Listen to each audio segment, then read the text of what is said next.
ایک چھوٹے سے گاؤں میں ایک نوجوان رہتا تھا جس کا نام عامر تھا۔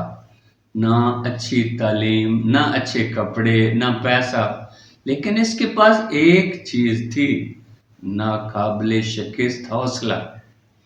ایک دن گاؤں میں میلہ لگا اور ایک بڑے تاجر نے اعلان کیا، جو نوجوان خطرناک پہاڑی راستہ پار کر کے واپس آئے گا، اسے میری کمپنی میں بڑی نوکری دی جائے گی۔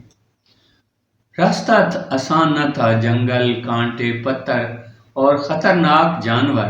گاؤں کے نوجوان ہنس پڑے، یہ پاگل پن ہے، ہم اپنی جان کو کیوں خطرے میں ڈالیں؟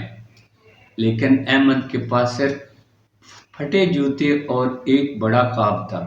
اس نے کہا، میری جیب خالی ہو سکتی ہے مگر میرا خواب بڑا ہے، اور وہ دوڑ پڑا۔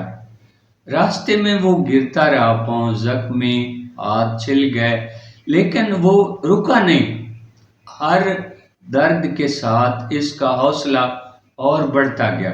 جب وہ واپس پہنچا تو اس کے کپڑے پھٹے تھے، جسم زخمی تھا، لیکن آنکھوں میں فتح کی چمک۔